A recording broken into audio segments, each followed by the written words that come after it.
దేవుని పరిశుద్ధ నామమునకు కలుగునుగాక. కూడి ఉన్నటువంటి మన ప్రభువును రక్షకుడైన యేసుక్రీస్తు వారి ప్రశస్త నామమున స్వాగతం తెలియజేస్తున్నాం. మరి ఇలాంటి భయంకర దినాల్లో దేవుడు ఎంతగానో మనల్ని కలిసి కాపాడి సంతోషిస్తూ మరి ఆయన పరిశుద్ధాత్మలో ఉండడానికి దేవుడు ఇచ్చిన ఈ మహాభాగ్యం స్తుతిస్తున్నాడు. హల్లెలూయా, హల్లెలూయా. దేవుని వాక్యం చదువుకుందాం. చాలా కృతజ్ఞతల మాటలు తెలియజేయాలని ఆశపడుతున్నాను. మనకు సుదీర్ఘ సమయం లేదు కాబట్టి చాలా తక్కువ సమయం మాట్లాడి నా ఉద్దేశం ముగించాలని ఆశపడుతున్నాను. కీర్తనల కంటే 97వ కీర్తన అందరికీ సుపరిచితమైన కీర్తన.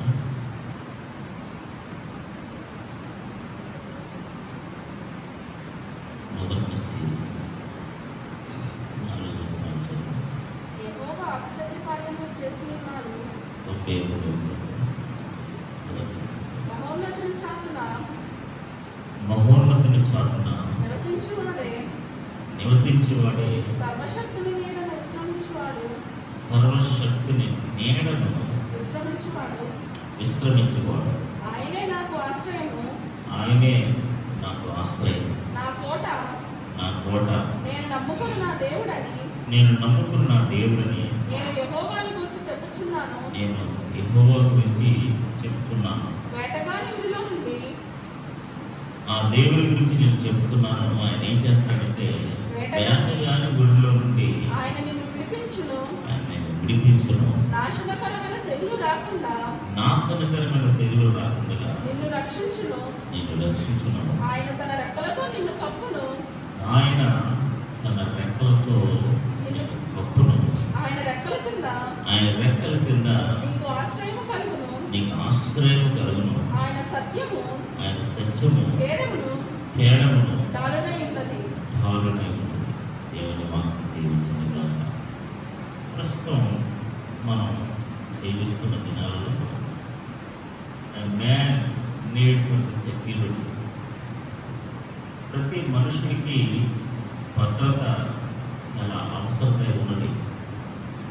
ఈ రోజుల్లో ప్రతి ఒక్కరికి కూడా ఏం తక్కువైందంటే భద్రత తక్కువై, ఆపదలు తక్కువై. ఎక్కడికి వెళ్దామన్న ప్రమాదం, ఏం చేద్దామన్న ప్రమాదం, ఒక ప్రయాణం అంటే ప్రమాదం, ఒక ఫంక్షన్ అంటే ప్రమాదం. ఎక్కడికి స్వతంత్రంగా వెళ్దామన్నా అక్కడ మనకు భద్రత ఉందా, అక్కడ మనకు ఆపద ఉందా, అక్కడికి మనం వెళ్తే సేఫ్గా ఉంటామా, మళ్ళీ ఆరోగ్యంగా ఇంటికి తిరిగి వస్తామా, ఎవరినైనా మనం అక్కడ తాగుతామా, ఇలాగా అన్సెక్యూర్డ్గా లేకపోతే అభద్రతా భావంతో ఈరోజు మన హృదయాలు, మన ఆలోచనలు, మన తలాంపులు నిండిపోయాయి. ఎక్కడికి వెళ్ళాలన్నా ధైర్యం సరిపోవట్లేదు. ఎక్కడికి ఏం చేయాలన్నా సరే మనలో ఉన్న ధైర్యం మన ముందుకు నడిపించట్లేదు. ఎందుకంటే కంప్లీట్గా ఈ కరోనా ఎఫెక్ట్ వల్ల మన మనసులు కానీ, మన తలాంపులు కానీ, మన నడవడికలు కానీ ప్రతిదీ కూడా అభద్రత, సెక్యూరిటీ లేదు. ఎక్కడికి వెళ్ళినా మనకి ఆ ప్రొటెక్షన్ లేదనే భయం చాలా మన హృదయాల్లో నిండిపోయి ఉంది. చూడండి, ప్రతి దానికి ఇప్పుడు సెక్యూరిటీ అవసరం, అవునా కదా? మీరు ఎక్కడికైనా కంపెనీకి వెళ్ళారనుకోండి, అక్కడ బయట ఒక సెక్యూరిటీ ఉంటాడు. వాడు ఏం చేస్తాడు? ఆ కంపెనీని కాపాడుతాడు. అందుకనే పెద్ద పెద్ద కంపెనీస్లో సెన్సార్స్ ఉంటాయి, సెన్సార్ లాక్స్ ఉంటాయి, సెన్సార్ అలారమ్స్ ఉంటాయి. సో ఏదైనా ప్రమాదం జరిగితే ఆ అలారం ఏమవుతుంది? మోగుతుంది. సెన్సార్ అలారం అంటారు కదా. సో ఈ అలారం ఏం చేస్తుందంటే ఆ యొక్క కంపెనీని కానీ, ఆ బ్యాంకుని కానీ కాపాడుతుంది. కొన్ని వాటికి లాక్స్ ఉంటాయి, కొంతమంది వాటికి లేకపోతే చాలా రకాల భద్రతలు ఉంటాయి. ఆ భద్రతలన్నీ మనం స్పెసిఫిక్గా మాట్లాడుకోలేము. కానీ ప్రతి బ్యాంకుకి కానీ, ప్రతి కంపెనీకి కానీ ఖచ్చితంగా వాళ్ళు ఏమి ఏర్పాటు చేసుకుంటారంటే సెక్యూరిటీ. ఒక మనిషి సెక్యూరిటీ ఏర్పాటు చేసుకుంటారు, ఒక టెక్నికల్ సెక్యూరిటీ ఏర్పాటు చేసుకుంటారు. ఇలా ప్రతి దానికి కూడా ఒక విధమైన సెక్యూరిటీ లేకుండా వాళ్ళు ఏం చేయలేరు. ఇప్పుడు బ్యాంక్ అంత ధైర్యంగా తాళాలు వేసుకుని ఎందుకు వెళ్ళిపోతారు? సెక్యూరిటీ ఉంది. అన్నింటికి సెక్యూరిటీ ఉంది. ఈ రోజున ఒక మనుషుడికి మాత్రం భద్రత లేని భయంకరమైన దినాల్లో మనం జీవించడం చాలా దురదృష్టకరమైన విషయం. ఏదేమైనప్పటికీ కూడా బైబిల్ గ్రంథంలో మనం చూసినట్లయితే ఈ భద్రత లేని మనుషుడికి, ఈ భద్రత లేని మానవ జనాంగానికి నేను ఒక భద్రతగా నిలుస్తానని, ఒక రెక్కలుగా ఉంటానని, ఒక ఆశ్రయపురముగా ఉంటానని, ఒక కేడముగా ఉంటానని, ఒక డాలుగా ఉంటానని దేవుడు వాగ్దానం చేస్తున్నాడు. దేవుడికి స్తోత్రం కలుగుగాక. ఇశ్రాయేలు ప్రజలు వారు జీవిస్తున్న దినాలలో చాలా సందర్భాల్లో వారు నశించిపోయారు, చాలా సందర్భాల్లో వారి జీవితాలు కోల్పోయారు. కానీ దేవుడు వారి పట్ల కలిగి ఉన్న ఒక వాగ్దానాన్ని, దేవుడు వారి పట్ల నెరవేర్చాలనుకున్న ఒక అంతిమ చిత్తాన్ని ఎవరు కూడా పాడు చేయలేకపోయారు. అదేవిధంగా మనం ఎంత భయంకరమైన దినాల్లో ఉన్నా, ఎలాంటి పరిస్థితుల్లో ఉన్నా, దేవుడు ప్రతి ఒక్కరి జీవితంలో ఒక వాగ్దానాన్ని కలిగి ఉంటాడు, ఒక చిత్తాన్ని కలిగి ఉంటాడు, లేదా ఒక సంకల్పాన్ని కలిగి ఉంటాడు. ఒక కార్యాన్ని నెరవేర్చడానికి ఒక మనిషిని దేవుడు ఏర్పాటు చేసుకుంటాడు. ఆ చిత్తాన్ని, ఆ సంకల్పాన్ని, లేకపోతే ఆ యొక్క దర్శనాన్ని నెరవేర్చేంత వరకు దేవుడు ప్రతి ఒక్కరికి ఒక భద్రతగా ఉంటాడు. దేవునికి స్తోత్రం కలుగుగా. ఈరోజు నీకు ఎక్కడ లేకపోయినా భద్రత లేదేమో, దేవుని సన్నిధిలోకి భద్రత ఉంది. ఆయన వాగ్దానంతో కూడిన భద్రత ఉంది. ఆయన ఇచ్చిన వాగ్దానంతో కూడిన ఆ సెక్యూరిటీలో మనం ఉన్నాం. ఈ రోజున ఏ అపాయం మీకు రాదు, ఏ తెగులు నీ గుడారాన్ని సమీపించదు అనే వాగ్దానం ఎవరికి ఇచ్చాడు దేవుడు? ఆయన నమ్మిన బిడ్డలకు, ఆయన ఏర్పాటు చేసుకున్న బిడ్డలకు, ఆయన సంకల్పంలో, చిత్తంలో పిలువబడుతున్న బిడ్డలకు. కొన్నిసార్లు మనం చాలా అన్సెక్యూర్డ్గా ఫీల్ అవుతున్నాం, చాలా అభద్రత భావం ఎక్కువైపోయింది మనకి. చాలాసార్లు మనకు అనిపిస్తుంటుందిలే, అన్నింటికి సెక్యూరిటీ ఉంది, ప్రతి వస్తువుకి సెక్యూరిటీ ఉంది, ప్రతి షాప్కి సెక్యూరిటీ ఉంది. కెమెరాస్ ఉంటాయి, మీకు తెలుసు కదా. కెమెరాస్ అంటే ఏమనుకున్నారు? సీసీ కెమెరాలు అంటారు కదా. ఆ కెమెరా అంటే ఏంటి? సెక్యూరిటీయే. ఆయన కాపాడుతూ ఉంటాయి, చూస్తూ ఉంటాయి అనమాట. కాపాడుతూ ఉంటే ఇక్కడికి ఎవరు వస్తున్నారు, ఏం చేస్తున్నారు, ఎవరు తెస్తున్నారు అని చెప్పేసి ఆ కెమెరాలు కానీ, ఈ అలారమ్స్ కానీ, ఇవన్నీ కూడా ఏం చేస్తాయంటే వాళ్ళందరినీ కాపాడుతాయి. ఈ రోజున అన్నింటికీ భద్రత ఉంది, కానీ మానవ జీవితానికి ఏం లేదు, భద్రత లేదు, సెక్యూరిటీ లేదు. అలాంటి భయంకరమైన దినాల్లో దేవుని యొక్క వాక్యం మనకు వాగ్దానం చేస్తుందని తెలుసా? 4వ వచనంలో ఆయన తన రెక్కలతో నిన్ను కప్పును. ఆమేన్, హల్లెలూయా. రెక్కలు అనగా ఏంటంటే కాపుదల. రెక్కలు అనగా ఏంటంటే కాపుదల. ఇట్స్ లైక్ ఎ ప్రొటెక్షన్, భద్రత. రెక్కలు ఏం చేస్తాయంటే అవి మనం ఏం చేస్తాయండి? కాపాడతాయి. అందుకని అక్కడ మనం 4వ వచనంలో ఏం చేస్తాం? ఆయన తన రెక్కలతో నిన్ను కప్పును. కప్పడం అంటే ఏంటి? ఇప్పుడు చలేస్తున్నారు అనుకోండి, దుప్పుడు కప్పమంటారు, అవునా కదా? చలేస్తే దుప్పుడు కప్పడం అంటే దాని అర్థం ఏంటి? దుప్పుడు కప్పితే నీకు చెద్దైపోద్ది, దుప్పుడు కప్పితే నీకు సేఫ్గా ఉంటావు, సెక్యూరిటీగా ఉంటావు, వామ్ కలుగుతుంది. సో రెక్కలు అనగా మనల్ని ప్రొటెక్ట్ చేసేవి. అందుకని అక్కడ మనం చూసిన వాక్య భాగంలో ఆయన తన రెక్కలతో. ఈ రెక్కలు ఒక పక్షికి ఉండే రెక్కలు లాంటివే, కానీ అవి ఎవరి రెక్కలట? ఆయన తన రెక్కలతో. ఆమేన్, హల్లెలూయా, హల్లెలూయా. మన రూతు గ్రంథంలో మనం చదువుతాం. ఒకసారి రూతు గ్రంథం 2వ అధ్యాయం.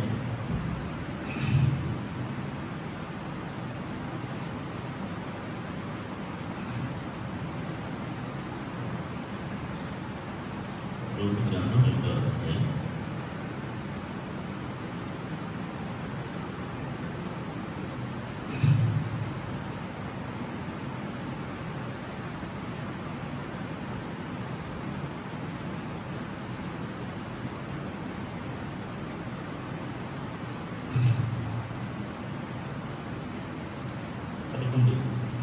రూతు గ్రంథం 2వ అధ్యాయం 221 పేజీ. 221 పేజీ. రూతు గ్రంథం 2వ అధ్యాయం 11-12 వచనాలు చదువుతున్నాం. నీవు నీ తల్లిదండ్రులను నీ జన్మభూమిని విడిచి ఇంతకు ముందు నువ్వు ఎరుగని జనమునొద్దకు వచ్చితివి. యెహోవా చేసిన దానికి నీవు చేసిన దానికి ప్రతిఫలమిచ్చును. ఇశ్రాయేలీయుల దేవుడైన యెహోవా ఇశ్రాయేలు దేవుడైన యెహోవా రెక్కల క్రింద సురక్షితముగా ఉండునట్లు నీవు వచ్చింది. ఆయన నీకు సంపూర్ణమైన బహుమానం ఇచ్చినని ఆమె ఉత్తరం ఇచ్చాను. దేవునికి స్తోత్రం కలుగుతుంది. మనందరికీ తెలిసిన విషయమే, రూతు మోయాబు దేశానికి చెందిన స్త్రీ తన అత్తగారిని పట్టుకుని ఎక్కడికి వచ్చిందట? ఇశ్రాయేలు దేశానికి, ఇశ్రాయేలు జనాంగాన్ని మధ్యకి వచ్చేసింది.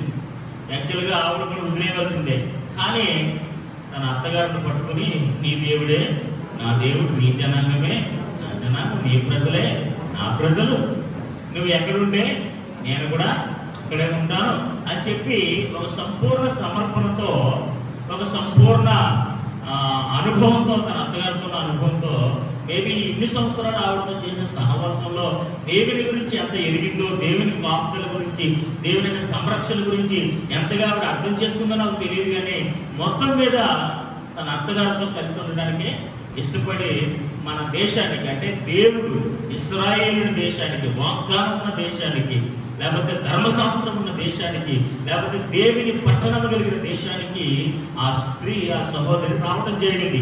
ఆవిడ పట్ల ఒక మంచి మాటను మనం చదువుతున్నాం. ఏంటంటే 11వ వచనంలో బోయజు మాట్లాడుతున్నాడు అనమాట. ఈ మాట, నీవు నీ తల్లిదండ్రులను, నీ జన్మభూమిని విడిచి ఇంతకు ముందు నువ్వు ఎరగని జనమునందుకు వచ్చింది. You left your parents. నీ తల్లిదండ్రులను విడిచిపెట్టావు, నీ జన్మభూమిని విడిచిపెట్టావు, ఇంతకు ముందు నువ్వు ఎరగని జనాంగం దగ్గరికి వచ్చావు. అంటే దాని అర్థం ఏంటండి? అంటే ఇక నీకు తల్లిదండ్రులు లేరు, నీ సొంతలు ఎవరు లేరు, ఇక్కడ ఉన్న వాళ్ళు ఎవరు కూడా నీ ప్రజలు కాదు. అంటే ఇక్కడ భావం ఏంటనుకున్నారు? మన తల్లిదండ్రుల దగ్గర ఉంటే మనం చాలా సేఫ్గా ఉంటాం, అవునా కదా? తల్లిదండ్రుల దగ్గర ఉంటే ఎంత సేఫ్గా ఉంటాం? మన జనాంగం మధ్య, మన బంధువుల మధ్య ఉంటే మనం చాలా ధైర్యంగా, చాలా ఉన్నతంగా ఉంటాం. ఇక్కడ బోయజు యొక్క మాటలు అర్థం ఏంటో తెలుసా? నువ్వు తల్లిదండ్రులను విడిచిపెట్టి వచ్చేసావు, నీ జన్మభూమిని విడిచిపెట్టి వచ్చేసావు. అంటే నీవు సెక్యూరిటీగా, సురక్షితంగా ఉంటాననుకున్న ఆ స్థలాలన్నీ విడిచిపెట్టి వచ్చేసావు. తల్లిదండ్రులు విడిచిపెట్టి ఎవరు వస్తారు? సొంతూరు వదిలిపెట్టి ఎవరు వస్తారు? తన ప్రజల్ని, తన యొక్క బంధువుల్ని, తన స్నేహితులు విడిచిపెట్టి ఎవరు వస్తారు? ఇలాంటి వారందరినీ విడిచిపెట్టి నీవెవరో తెలియని, నీకెవరో అర్థం కాని ఆ దేవుడి దగ్గరికి, ఆ ప్రజల దగ్గరికి వచ్చేసావు నువ్వు. కానీ ఒకటి మాత్రం గుర్తుపెట్టు, ఇక్కడ నువ్వు సురక్షితంగా ఉంటావు. ఆమేన్, హల్లెలూయా. నీ తల్లిదండ్రులతో ఉన్నప్పుడు లేనంత సురక్షిత, నీ జనాంగం మధ్య, నీ ప్రజల మధ్య ఉన్నంత సురక్షిత ఇక్కడ నువ్వు పొందుకుంటావు. అందుకని ఆ మాట మీరు చూసారా? 12వ వచనంలో, యెహోవా నువ్వు చేసిన దానికి ప్రతిఫలం ఇచ్చును. ఆమేన్.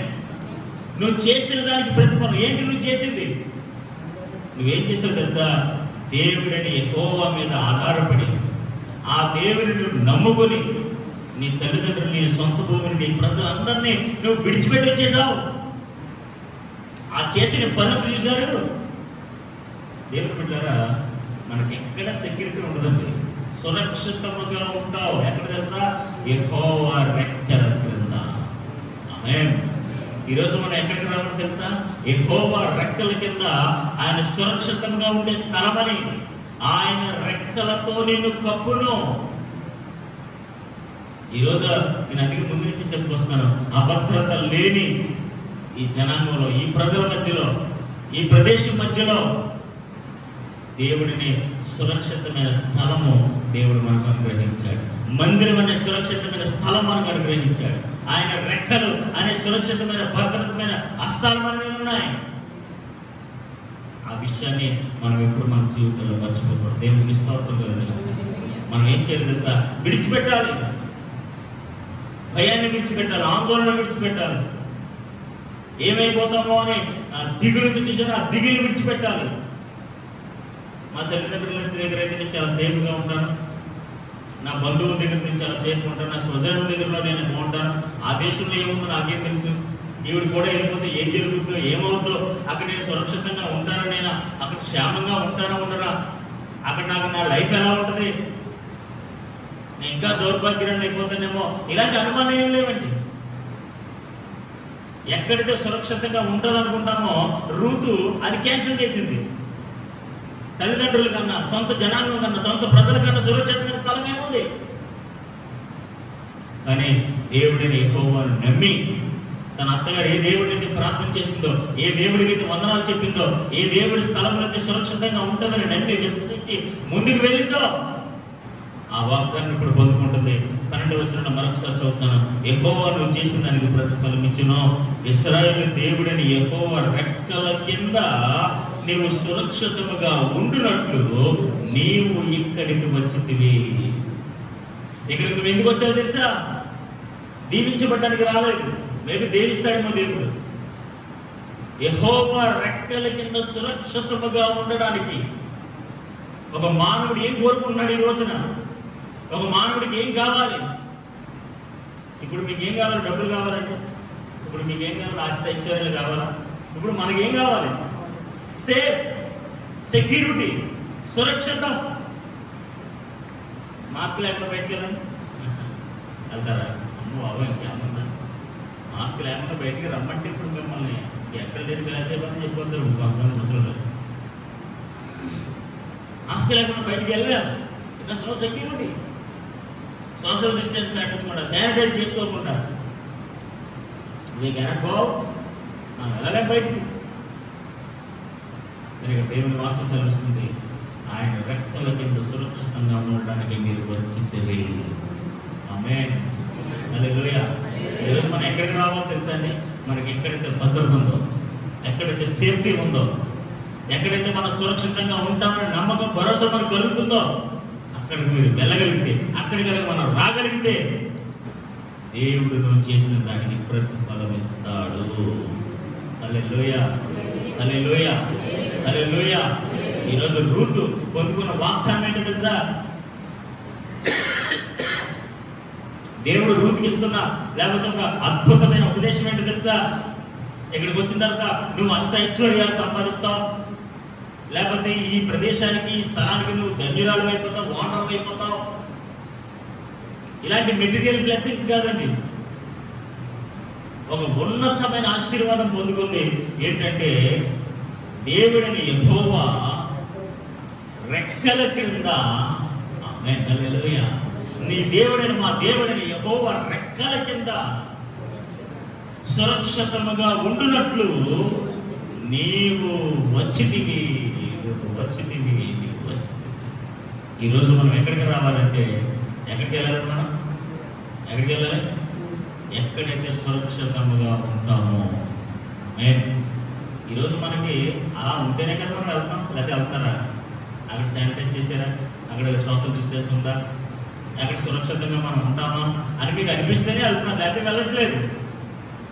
ఈరోజు రూతు పొందుకున్న గొప్ప వాగ్దానం ఏంటో తెలుసా అండి? ఆయన రెక్కలకి. ఈవిడికి తెలియని విషయం, మొట్టమొదటిగా ఈవిడికి తెలియని విషయం.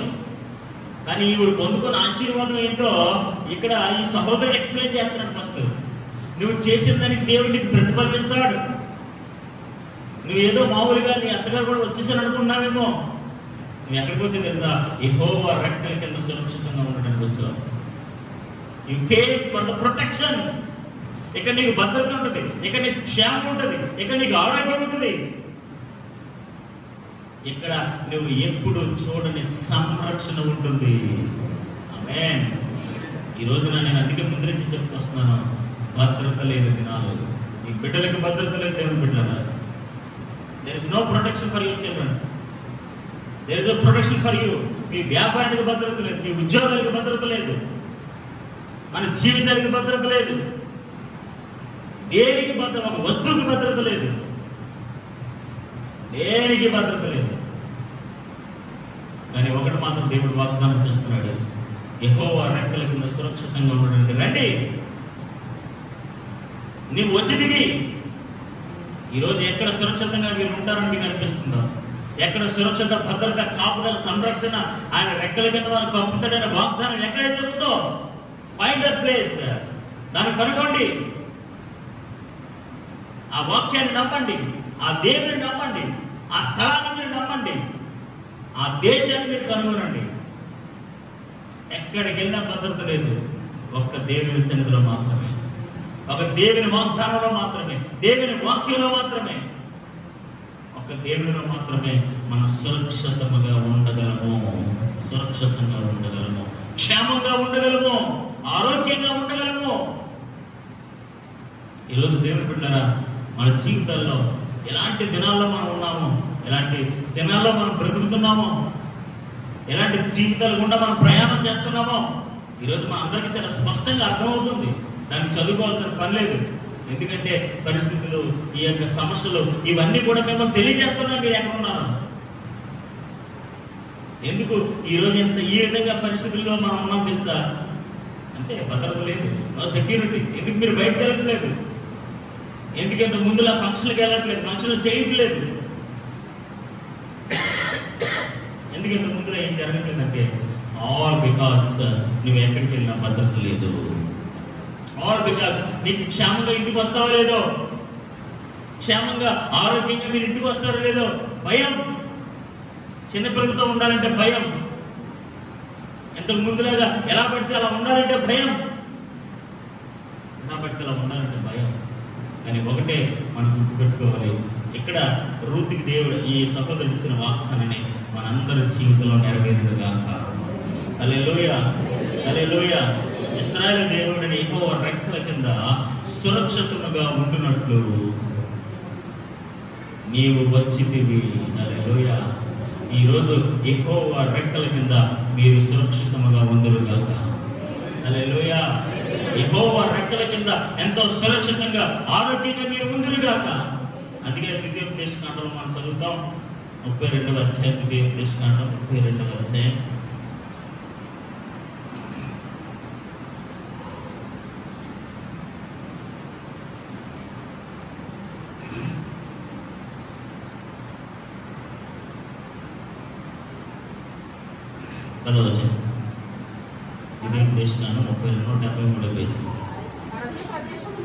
అరణ్య ప్రదేశములను, జాగ్రత్తగా అరణ్య ప్రదేశములను భీకర ధ్వని గల పాడైపోయిన ఎడారిలోను వారిని కనుగొని, చూడండి, నేను వారిని కనుగొని ఆవరించి పరామర్శించి తన కనుపాప వలె వారిని కాపాడెను.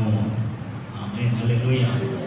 ఇశ్రాయేలు ప్రజల జీవితంలో అరణ్య ప్రదేశంలోను, ఎక్కడ సురక్షితమైన ప్లేస్లో కాదు, ఎక్కడంటే సురక్షితమైన ప్రదేశంలో కాదు, ఎక్కడ అరణ్యములోను భీకర ధ్వని గల పాడైన ఎడారిలోను. ఆమేన్, హల్లెలూయా. అరణ్యంలోను పాడైపోయిన ఎడారిలోను నేనేం చేశాను? నేను వారిని కనుగొన్నాను. Amen. I have found them. నేను వారిని కనుగొన్నాను. వాళ్ళు ఎక్కడున్నారని? ఎడారిలో ఉన్నారని, భీకరమైన ఎడారిలో ఉన్నారని నేను వారిని కనుగొని ఏం చేశానంటే వాళ్ళని ఆవరించాను. ఆమేన్, హల్లెలూయా, హల్లెలూయా. నేను వారిని కనుగొని ఆవరించడం అంటే ఏంటండి? ఆవరించడం అంటే రెక్కల నీడలో ఆవరించడం అంటే ఏంటి తెలుసండి? ఆయన కంప్లీట్ గా మన మీద ఉండడం అన్నమాట. ఆమేన్, హల్లెలూయా. కొన్ని లక్షల మంది ప్రజలను కనుగొన్నాడు ఆయన, కొన్ని లక్షల మంది ప్రజలను ఆవరించాడు ఆయన. ఆవరించడం అంటే తెలుసా? ఆయన మన మీద ఉండడం. దేవునికి స్తోత్రం కలుగును. హల్లెలూయా. ఎక్కడ? ఎడారులో, ఎక్కడ? అరణ్యములో, సురక్షితమైన ప్లేస్ లో కాదు. ఎక్కడైతే వారికి భద్రత లేదో, ఎక్కడైతే వారికి సంరక్షణ లేదో అలాంటి ప్రదేశంలో వారిని కనుగొన్నాడట, అలాంటి ప్రదేశంలో వారిని ఆవరించాడట. ఈ ప్రస్తుత దినాల్లో అలాంటి దినాలే. ఎలాంటి దినాలు తెలుసా? భీకరమైన అరణ్యమైన దినాలు. ఆమేన్. ఎండిపోయి ఎడారి లాంటి జీవితాలు ఇప్పుడు ఉన్న జీవితాలు. అలాంటి పరిస్థితుల్లో దేవుడు నిన్ను కనుగొను గాక, నీ కుటుంబాన్ని దేవుడు కనుగొను గాక, నీ కుటుంబాన్ని ఆవరించిన గాక. ఆవరించి ఏం చేస్తాడంటే తెలుసా అండి? పరామర్శిస్తాడట. ఆమేన్, హల్లెలూయా. ఎంత గొప్ప దేవుడు అండి! నేను కనుగొంటాడట, ఆవరిస్తాడట, పరామర్శిస్తాడట. నేను ఎవరు పరామర్శిస్తాను చెప్పండి? ఎవరు పరామర్శిస్తాడు? కొద్దిగా కేవలం తలపేసాడు.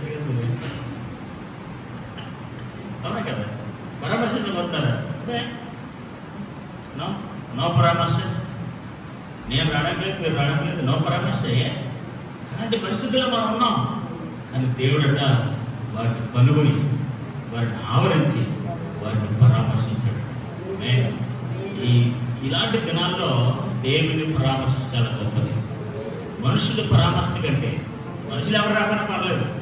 ఎందుకంటే కాపుదలిచ్చే దేవుడు, రెక్కలతో కప్పే దేవుడు, ఎక్కడైతే సురక్షత ఉంటుందో, ఏ దేవుడైతే నీకు సురక్షత క్షేమాన్ని అనుగ్రహిస్తాడో ఆ దేవుడిని పరామర్శించిన కాక. హల్లెలూయా, హల్లెలూయా. నాకు ఒంట్లో పోలేదండి, ఎవరు రాలేదండి, ఎవరు పట్టించుకోలేదండి, ఏం పర్వాలేదు, సర్వశక్తి గల దేవుడిని పరామర్శించిన కాక. చూడండి మరొకసారి ఆ వాక్యం చదవండి.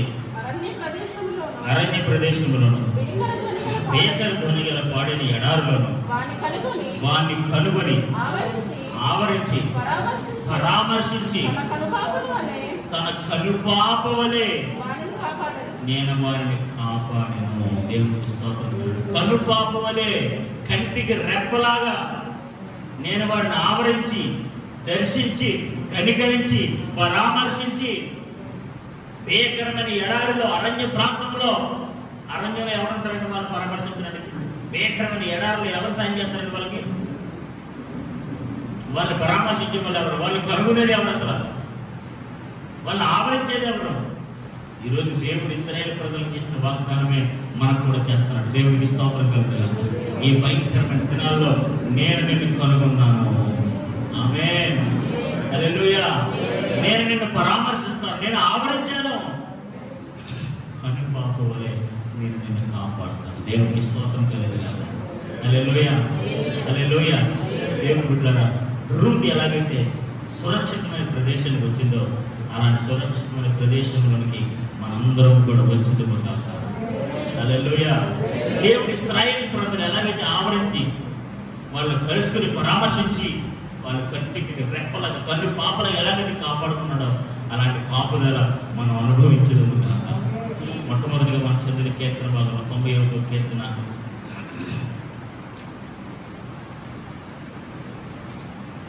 మరొకసారి మాట చదువుకుందాం.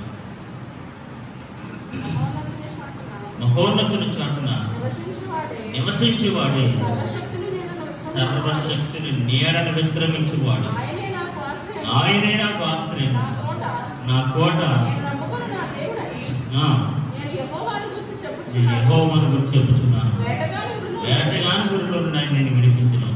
నాశనకరమైన తెగులు 4వ వచనం, ఆయన రెక్కలతో నిన్ను కప్పును. ఆమేన్, హల్లెలూయా. ఆయన రెక్కల క్రింద నీకు ఆశ్రయం కలుగును. దేవునికి స్తోత్రం కలుగునుగా. ఆశ్రయం అనగా సంరక్షణ, కాపుదల. ఈరోజు నీకు ఎక్కడ దొరుకుతుంది? మనం ఎక్కడికి రావాలి? ఎక్కడ ఉంటే సురక్షితంగా ఉంటాం? ఫర్ ఎగ్జాంపుల్, మీ డబ్బులు సురక్షితంగా ఉండవని అనిపించినట్టు బ్యాంకులో మీరు డబ్బులు వేస్తారండి. ఒకవేళ మీరు లాకర్లో బంగారం, జనరల్గా మనం అంత స్టోరీ లేదనుకోండి, జనరల్గా చెప్తున్నాం. ఒకవేళ మనం బంగారం లాకర్లో పెడతారు కదా బ్యాంకులో, అక్కడ మీకు భద్రత లేదని అనిపించింది, మీరు పెడతారు. అక్కడ మీ పిల్లలకు భద్రత లేదనిపించింది ఆ స్కూల్లో, మీరు అక్కడ జాయిన్ చేస్తారా? భద్రత లేదు అని అనిపించింది మీకు ఎక్కడైనా సరే, ఇదే స్థలంలో, ఒక కంపెనీలో కానీ, ఒక ఉద్యోగంలో కానీ, ఎక్కడైనా కానీ మీకు భద్రత లేదు అని అనిపించింది, అక్కడ మీరు అక్కడికి వెళ్తారా? వెళ్ళమండి, అసలు వెళ్ళము. ఎందుకంటే ఖచ్చితంగా మనం భద్రత చూసుకుంటాం. ఈ దినాల్లో దేవుని భద్రతను కనుగొందుకు గాక. హల్లెలూయా. ఈ లోకంలో ఎక్కడ నీకు భద్రత లేదు, ఎవరితో నీకు భద్రత లేదు, ఏ ప్రదేశంలో నీకు క్షేమత లేదు, సురక్షితం లేదు. కానీ ఆయన రెక్కల కింద నీకు ఏం కలుగుతుందా? ఆశ్రయం కలుగును. ఆమేన్, హల్లెలూయా, హల్లెలూయా. ఈ భయంకరమైన దినాల్లో, ఈ భయంకరమైన పరిస్థితుల్లో యెహోవా తన రెక్కలతో నిన్ను కప్పును గాక. ఆయన రెక్కల కింద, సర్వశక్తి కలిగిన దేవుడి రెక్కల కింద నువ్వు క్షేమంగా, నీ బిడ్డలు, నీ కుటుంబం, నీ ఉద్యోగం, నీ వ్యాపారం, నీ పరిస్థితులు సమస్తము కూడా సురక్షితంగా ఉండి నడిపించను గాక. మోకరించండి, ప్రార్థన చేసుకుందాం. ప్రభువానికి స్తోత్రం, స్తోత్రం, స్తోత్రం. ఒకే ఒక మాట ప్రార్థన చేయండి. ప్రభా, ఒక సురక్షితం కలిగిన ప్రదేశానికి నేను రావాలని ఆశపడుతున్నాను. వేరే అసురక్షితమైన ప్రదేశం ఏది? నేను ఎక్కడుంటే క్షేమంగా ఉంటాను, నేను ఎక్కడుంటే నా కుటుంబం క్షేమంగా ఉంటుంది, ఎక్కడుంటే నా బిడ్డలు క్షేమంగా ఉంటారు, సురక్షితంగా ఉంటారు. Man's need security. మనుషుడికి భద్రత కావాలని నేను బిడ్డలు. ఈ భద్రత లేని దినాల్లో దేవుని యొక్క భద్రత కనుగొనాలి. మనం అందరూ ఒక మాట ప్రార్థించారు. ఒక్క మాట ప్రార్థించారు. ప్రతి ఒక్కరు ఒక మాట ప్రార్థించారు. రూతు ఎలాగైతే ఒక సురక్షితమైన ప్రాంతానికి వచ్చిందో, దేవుడిని యెహోవా రెక్కల కింద సురక్షితంగా ఉండడానికి నువ్వు వచ్చావు, ఖచ్చితంగా ఆయన బహుమానాన్ని ప్రతిఫలం పొందుకుంటావు అన్నట్టుగా ఈరోజు మీరు ఆయన రెక్కల కింద సురక్షితంగా ఉండడానికి వచ్చారు. సురక్షితమైన ప్రదేశాన్ని మీరు కనుగొనగలుగుతున్నారు. ఈ లోపల ఎక్కడ భద్రత ఉందో మీరు చూసుకున్నట్లుగా దేవుడిలో కూడా ఎంత సంరక్షణ ఉందో, ఎంత క్షేమం ఉందో. భీకరమైన అరణ్యములో, భీకరమైన ఎడారిలో, ఎండిపోయిన ఎడారిలో దేవుడు వారిని పరామర్శించినట్టుగా, దేవుడు వారిని కనుగొన్నట్టుగా, దేవుడు వారిని ఆవరించినట్టుగా, సర్వశక్తి గల దేవుడిని ఆవరించిన కాక, ఆయన నిన్ను కనుగొందును కాక, ఆయన కాపుదలను ముందుకు కాక, ఆయన నిన్ను పరామర్శించిన కాక, కడు పాపవలే కంటికి రెప్పవలే ఆయన నిన్ను కాపాడి సంరక్షించిన కాక. ప్రభా, ఏ తెగులు గుడానికి సమీపించదని చెప్పారు ప్రభా. ప్రతి గృహము నీ రెక్కల క్రింద ఆశ్రయం పొందుకుందరు కాక. ప్రతి బిడ్డ, ప్రతి చిన్న బిడ్డ, ప్రతి పెద్దవారు ప్రభా నీ రెక్కల కింద ఆశ్రయపురంలో ఉందిరు కాదు. మహోన్నతుల చాటున నివసించేవాడే ప్రభా, నీ చాటున నివసించేవాడే, సర్వశక్తిని నీడను విశ్రమించేవాడని, ఆయన నీడలో విశ్రమిస్తాడని నా దేవుని గురించి నేను చెప్పుచున్నాను అన్నట్టు ప్రభా, నీవే మాకు ఆశ్రయపురం ప్రభా, నీవే మాకు విశ్రమించే స్థలము నీడనైనా అలాంటి రెక్కల కింద మేము సురక్షితంగా ఉండనట్లుగా ఈ భద్రత లేని దినాల్లో ప్రభా మాకు మీరు సంరక్షణ దయచేయండి, భద్రత దయచేయండి, క్షేమము దయచేయండి, ఆరోగ్యము దయచేయండి.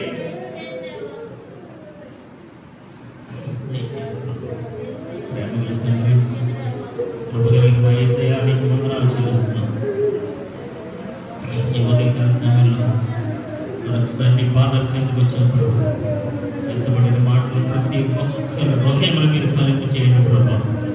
ఎవరైతే అభద్రత భావంతో ఉన్నారో ఈరోజు మీరు మనకు క్షేమాన్ని ఇవ్వగలిగిన దేవుడు మీరు, నీ రెక్కల కింద ఆయన వారికి ఆశ్రయం కలుగుతుందని, మీ రెక్కలతో వారిని మీరు కప్పుతున్నారని, యెహోవా రెక్కల కింద సురక్షితంగా ఉండటమే నువ్వు వచ్చితమన్నట్టుగా వారిని రెక్కల కింద ఉండడానికి, సురక్షితంగా ఉండడానికి వచ్చినట్లుగా ప్రభా ప్రతి ఒక్కరి పట్ల ఈ వాగ్దానాన్ని మీరు నెరవేర్చండి.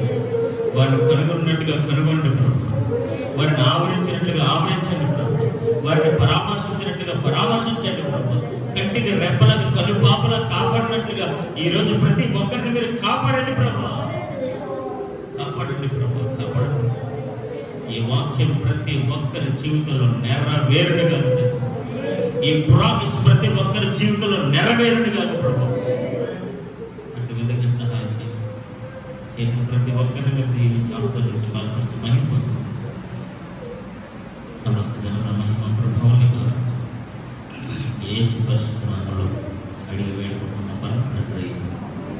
మహాదేవుడు మన రక్షకుడు మన ప్రభువు యేసు క్రీస్తు కృప సమాధానం ఇక్కడ గురించి సకల పరిశుద్ధులు ఆయన కృప